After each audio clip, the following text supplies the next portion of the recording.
Joes, a collaborative journey through the world of G.I. Joe. My name is Greg Engel, and today we're going to be taking a look at the top 10 G.I. Joe classified figures from 2020. Jaren and I got together and compiled a list of the 10 figures that we think best represented G.I. Joe classified last year, and then we thought about it endlessly for hours. And so, without further ado, here is that list. 10. Alright, so number 10 on our list is going to be Deathstroke. We're talking about the regular release, although I do like Profit Director Deathstroke. The regular release is the one I prefer. He was in the first wave that came out.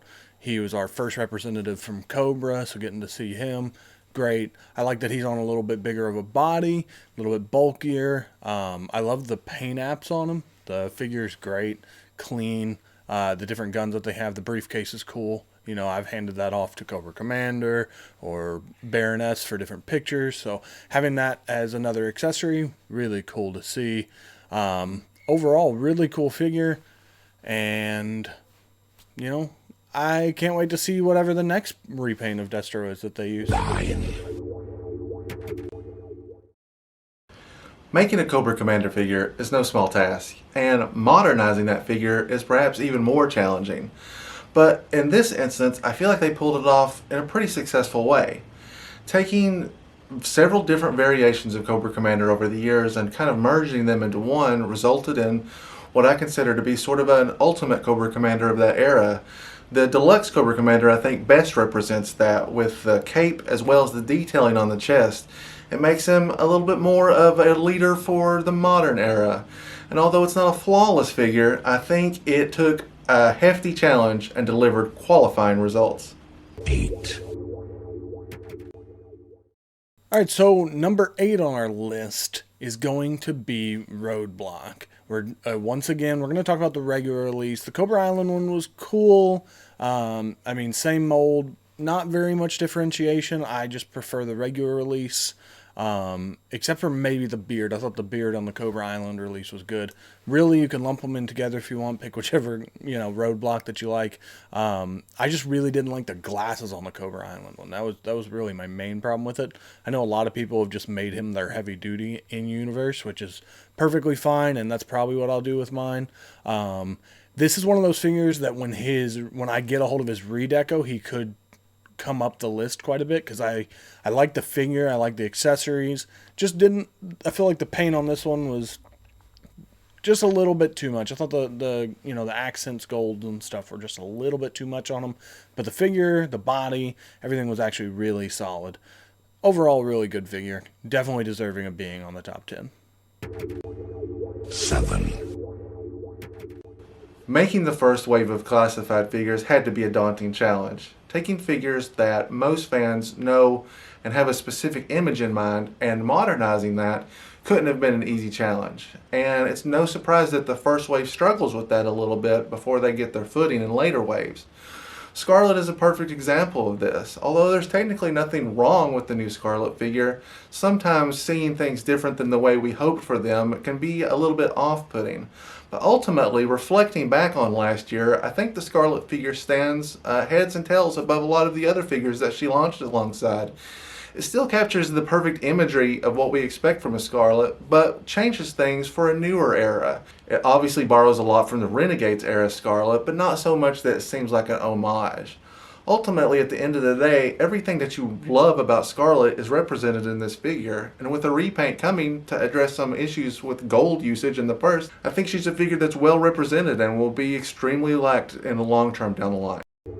6. Alright, so next up on the list, number 6 is going to be Red Ninja.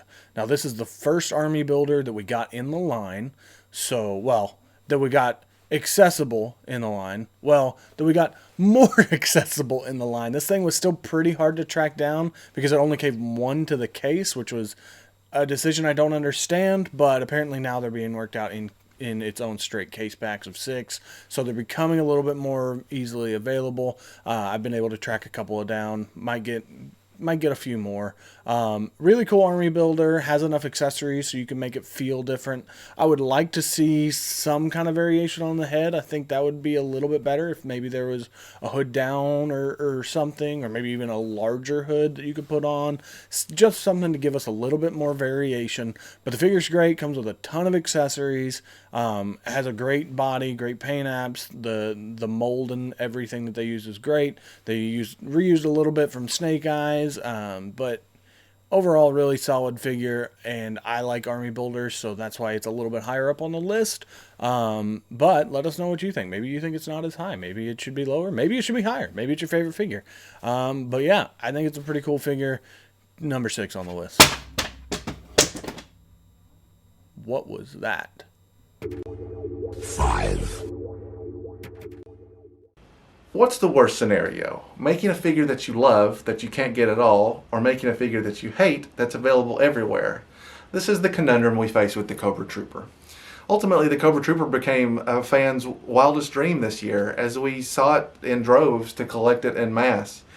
And it should come as no surprise that whether you got one or not, you probably respect how well the mold turned out for it. With tons of different variations and loads of accessories to package it with, the Cobra Trooper is everything that we wanted except for prominent availability. 4, All right, so number 4 on our list is going to be Cobra Island Beachhead. This is one of those figures that was hard to find. Now, granted, he wasn't as hard to find as the Cobra Trooper because people normally weren't buying 6, 8, 12, 38 of them.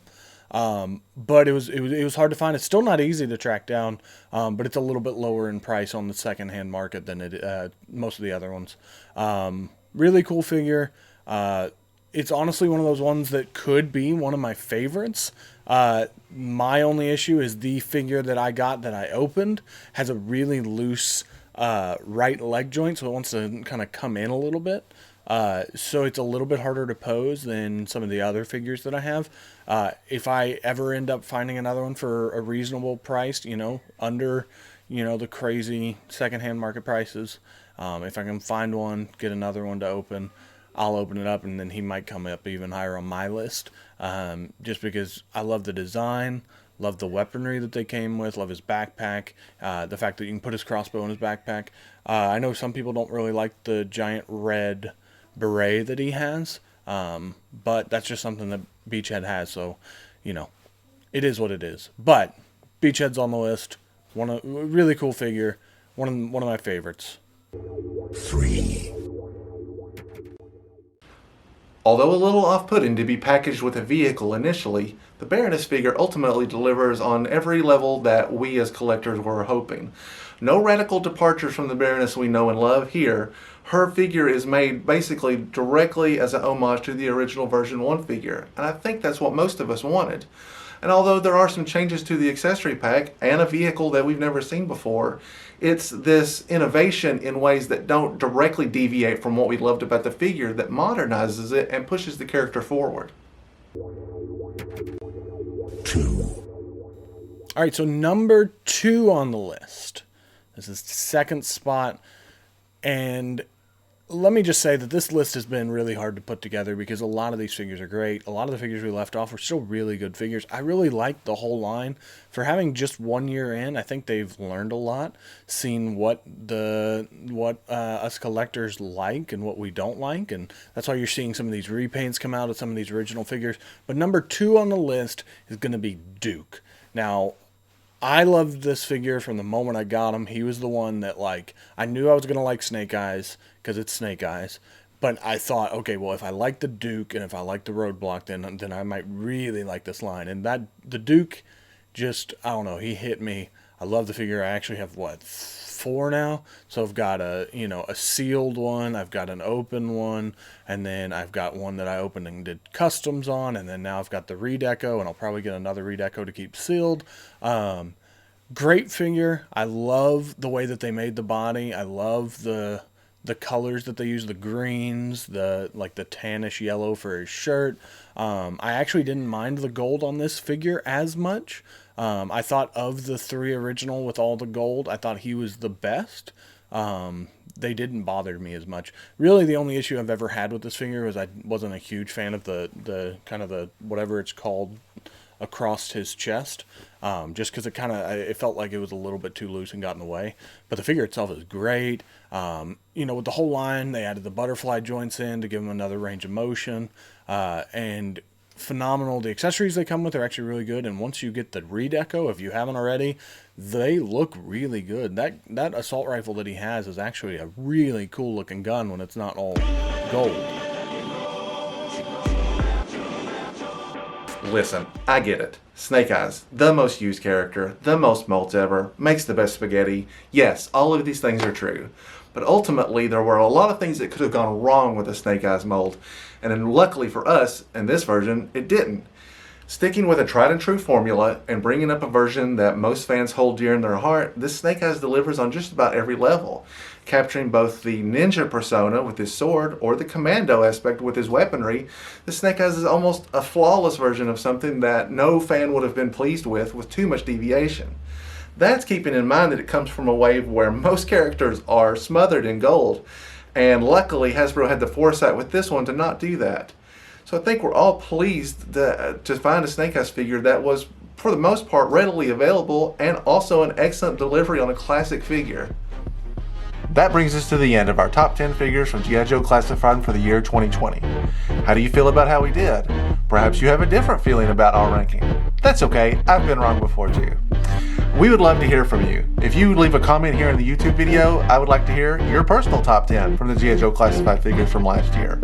Or you can find us on Twitter and Instagram at AnythingJoesPod, or you can email us directly at anythingjoespodcast@gmail.com. As always, thanks greatly for watching, and we look forward to seeing you in our next video.